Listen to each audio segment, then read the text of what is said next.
Angofo pi from nyame adifo, angofo pi from nyame asofo. Enipa pi from evangelist but nyame shedan from. Oma na akolo omo self. Oma na afro omo na omo di kiss ato akire. Na omo di nyame adwuma. Na brown ni kunu Osofo Owusu Bempah to ne nkrafa akire ho na omo afa ho. Omo di nkomo we na mehu se adu ba echi ogina ho no omo na beti so adu ba echi aya mpaboa na ya asesane kakra. The way papa Dr. Isaac Owusu Bempah de ne kra to Oman NPP party. Na hwe fie ye gu no ho. Ye di na tem Ghana nyina ya NPP party ntira. Ensa ye de puto moko no yetimiti video. Ensa ye de hye nku no na TV sira. Media ne Savannah Safo. Me kanfo Jude TV. Ama obi bia Canada ha de no a na hwe de gye ani. Ho na behu no ma papa. Ene nsam papa. Ene jesam a ekoso. O pese oye service. Ana usiesi o video camera, o vision mixer, ana o camera lens. Ene etiye mo Asem David Imam. Super secret wo mrantie a yatete wo mo abefo nimde kwan so. A wo mbetumi ayesa nneema wo yina ama mo e obretie bi mo pe. Wo mo din ye super esanse wo mo dem sonko. Se wo hia super secret kira kwan ya. From 0543 885507. Antwina machene nka no na o ka sei atade bia wo pese o hye oba ne be ma atade a ye hye de o frɛ me a me ba be dia ya ma ye delivery be bia wo bia ma na nye odadwene o frɛ ya ye number ni 0244274327 ye sa kyerɛ nkola adwuma ya kyerɛ nkola adwuma bi bre ya ma de o mo fa obabla ne kyerɛ na adwuma na adanse ye wo enne wo wonsa na adwuma ana wo ye obi political suit jumper bibi biala yese oba ne be ma pam kapa wedding gown bibi biala open no ye pam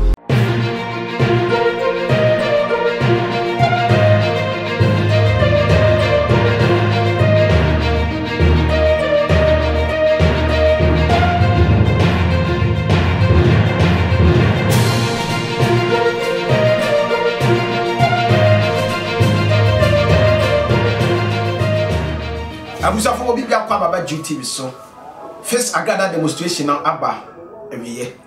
na ese mebebe ne titifi akiri eye bloggers obi kasa na kenzi so abekasa na kenzi point na betoma anodere wose ne obi na fata prophetess na ne obi anso na wose yi ni se infor ba dabi eye abuhwe ni pasu na okaye ekanfo eye prophet Owusu Bempah ese mebebe na okafa ho na answer be ko kenzi se no so no eye this guy Hoahi minim ade a wade afri Prophet Owusu Bempah abekasa but minim issue bi ba na papa ne hunim a opeso force no fixe no de papa ne bewuram eya alleged no twa nto bi to papa so madwene ho amenti ase sansam na okan na maka issue be sorry ya no so be ya ne de to was say no obi na ye ne demonstration papa ne mo hwe na de nti na mo de papa ne ba bewuram ne ensem ya case ketwa to yenko ti Hoahi nsem bi obekan ye maka yesi su nya enjira so ebe kasa ye de two punches mi wura Honest be an kwa say ekosa. Me too many shame in tuntus when I'm who Osofo Owusu Bempah. I think say nipa more than 16 or Accra Circuit Court. Ben Supreme Court. Mi hunana Brown ni Cru Santiago. Na mi hun nkofobia ye keka ho a in fact mi hu o match na mi hu o mokrada. Na omuwie ye I think say Circuit Court na ni mo gina ho no mo be say 10 minutes. Eniye na brown ni kunu Osofo Owusu Bempah to ne nkrafa akire ho no ma fa ho no ma di nkomo we se na mehu se adu ba echi ogina ho no ma na beti so adu ba echi aya mpaboa na ya asesane kakra sneakers na ehye no wa sha ache mehu dada nyina no na hye wo sesane kakra wadawroma sneakers na che mehu adu ba echi no the way demonstration ne be koso na mehwe na etu asa na mehwe de ekoso awe sabi enyine da Ghana aban enyine da Ghana aban etwe Ghana aban mehwe the way demonstration be si akoso eja Osofo Owusu Bempah tu ne car call ye ode Lincoln black color. I think say Lincoln no de buy no. A Lincoln Navigator ibi 2019 model. Sa ka ibi no Osofo bedu ko bi kofa ba Ghana hanu mo a custom for kwache car no. Say onye duty the same car no de buy. ya register in 2022 a black color na me hu se na sofo no so bi to car de bi ka ho eno Osofo Owusu Bempah de baaye na Ghana police if won kwase afo mu didi we enu machi enwan ni mire tire we enu machi na mu didie emponchen ni mpreko sabe emponchire ni we enu machi mo wura fisa Ghana sabe an robbers for chase nation na eti sabe mwa de we ya mu di atire nti nyanse wo mu ne de hen se mutimi sori mo mpaboa so kwagina se ye kwaye fix Agradaa demonstration na Osofo so na church Osofo na share sa demonstration we ti Osofo na organize Osofo na dira chire na Osofo sabe mpradu asawo udire kwa chire na wunim nyansa pa nka sabe ene brada wo kwaye asori nka wunyina court atutu asam ena won baabi de wakowie kwasiafo asefo emmo ni ntwam wo nyan emuna chire enantwie nuanom amatete asase so mo disturb ye sha na mo disturb ye na mo disturb ye obi akwa gini sika ya bone pass won kwaye demonstration and look at nkofo em kwaye demonstration ye hu afifie ye hu kan hwe na brown ni kuhwe the way yesia ye nipadua ye tiri ho utimu so omo ye typically and totally useless Barcelonians non-titu more we say ye demonstration ni akogina Ghana police service anim ni ye present say Agradaa waye wuni waye wo hye police ni akodi anim mu kokogina ye kwaje sa demonstration we say me de odi kwai dai abusafo me ende de kasa no ba bi odi free buy nye ne nsem na metu dia bro kakra metu metwa dia bro ni na wutie de kasa ni mo ya me de se Hoahi wo kasa na bo sebi wo kasa mu se wudi atem na oka sabi eno na ke Jesus abegina ho abekasa abetufo ma ne nsem na obeka emu odu na medwe ho amenti ase na opeso oka secret bi wo mu ekire Ghana fo na wo de yenkotie na yebete na se wo ne nsem bi a oka no yenkobra abusia ya fami Dr. Gyasi ena afutu sem de ma wiase nyina ne Ghana man nyina me pese me tuni pa bifo e kasa kire nipa bi na me kasa kire party bi ye wode Nyankopon afre no tie ye wode Nyankopon afre no ene ye wode ono afre no ho ene ye wode wakoto fre no tie de me ka no ye wode Nyankopon wafre no ene ye wode ono afre no ene ye wode wakoto fre no de nta me kasa fa onyame difo onyame kasamanfo Dr. Owusu Bempah ho Onyankopon ohyeda frɛ papa no nye obia na Nyankopon frɛ no nye nipa hunu bia na Nyankopon frɛ no me se Onyankopon ohyeda frɛ Dr. Owusu Bempah enti obi bia obesɔle atia papa no akodie ba wo so obi bia bekasa atia Dr. Owusu Bempah no unya no me die nda me kasa kyerɛ wo Hoahi me kasa kyerɛ na ya abrefo na me kasa kyerɛ NPP wiase won nyame difo a nyame asra ne ho a nyame atom wo ne mu no so oni ni diri a careful because na numa asɛm ye nhyira sa ye no me na numa asɛm ye nhyira sa ye no me se nyame difo a nyame asra ne ho ni nyame afrɛ so na koma ne nipadua ene na numa asɛm di wachi na ode koma na se juba bi na se wuyi ne ma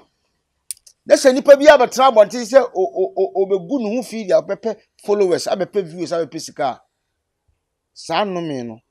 papa ne ya odie ni su no etimi dane no me ma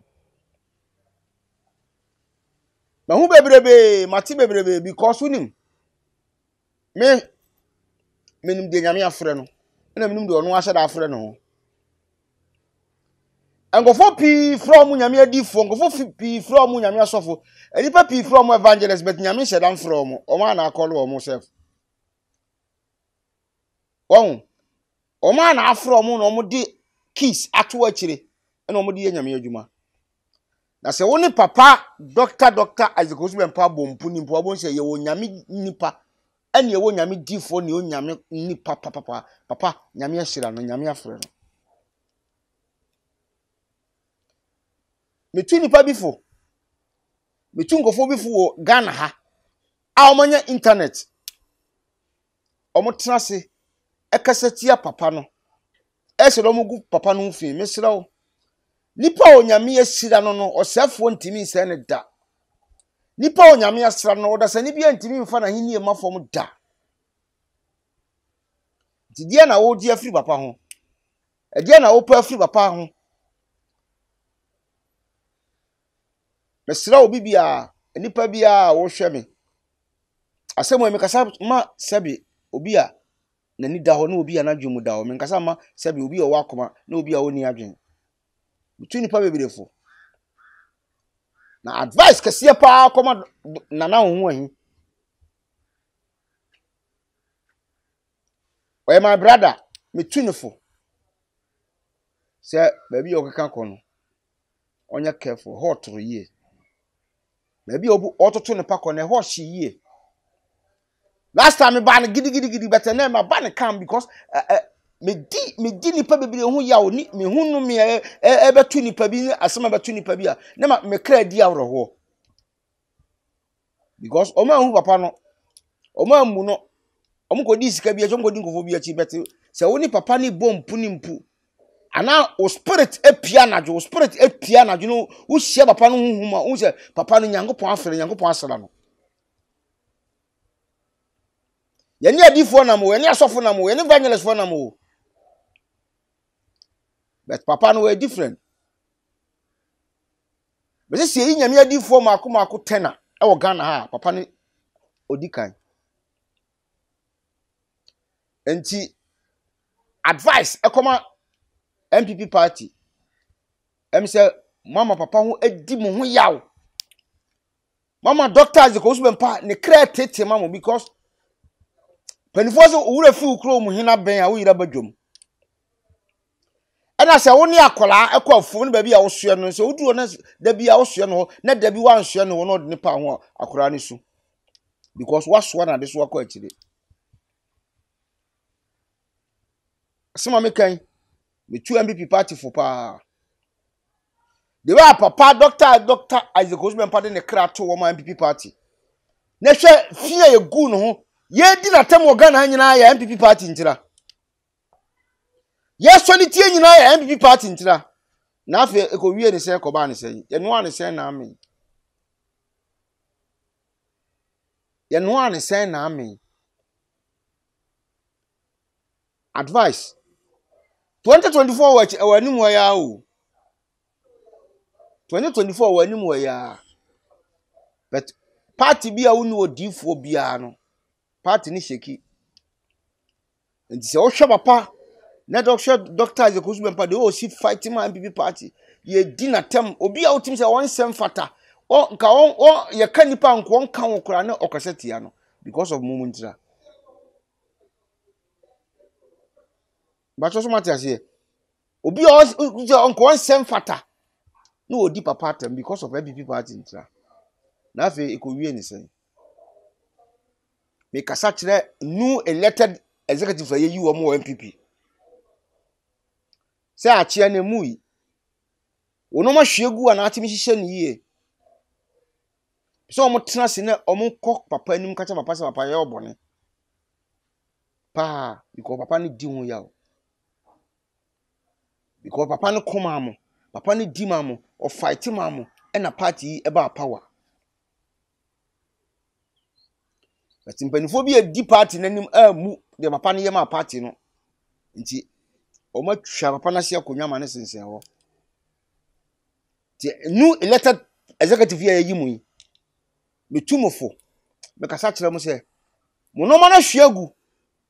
na mo hihye ne yie na mo ni doctor Rev Owusu Bempah nkasa na mo kanche se papa yi ya fom fa che yen na nado ne next 4 years wo ko ti na nado next 4 years wo ko ebe ye new elected leader a obedi animu nti be yedwe nti mesra mo menu dia mo beto ama no menu dia mbayi na as mo flag bearer bet munnu mo ho na mo nko hu papa na mo ne papa nkasa na doctor Rev Owusu Bempah nyi ya woni free ne mu na on san be di NPP party achi enya saa ensa de poto moko no yetimiti video ensa de hye nku no na tibi sira panifo se anu odi nchini di moko no eno ahyira ne sa adome but papa no ebro wom esa nhyira wom mama no mfa bro no enkasa ntia NPP party aswe ave muntie nyo bia oye social media na obi oye adwuma TV station na oye adwuma FM station enanim nyansa yon kwasiafo presenters ene yon kwasiafo bloggers so ya blogger na so ma obi describe da dawo se ko kasa tie nyame nipa bia na nyame akọ bia nyame afre ne ho a o kasa tie nipa na o kasa fa nipa no a hwe nipa na o kasa tie na hwe nipa na o kasa fa no no pao bloggers bi no mi edi wati no za ama o so beba wo ba bi so za ama o so beba wo nua bi so ama o so beba wo busuani bi so enti we are blogger na we are journalist we are presenter uti TV station uti YouTube uti Facebook when your audacity we the camera si wanum wo kasa wo kasa tie nyame nipa bi but we dey what wrong meet me say me tu nipa bebrefo se baby amuka ko mo ka ko mo buru nyame hiro bibia se wo tie me nyame hira wo se wo tie mafutu sem no nyame hira wo se wo fama sem no what you say ne wan ba ye gigigigi na amada no me ama wo nyame hira NPP party mpanifo se wo matie masem ne omo aye ho adwuma aswell because our papa on you know the good form no kasa e no me edi party na chi aswell next 4 years why 2024 why ya obo oni ana so but new elected fragment o di party no oba no on na bebre nti mo a executive for yi mu no ye no me atomani mo because omo na omo di ani mu no omo amfi se papa na ye bibia ma nti no asama ba ne se yeyi na ma ye ko nanim nti se no yeyi o mafiri wo nti mo amaba no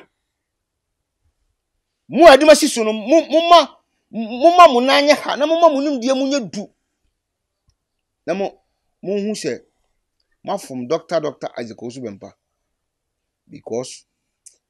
me show upon eyeball ne da interview o ye ya wo de kasa ni pin o de kasa papa ndi ya wo NPP party ho within the Dr. Gyasi meslo chandi subscribe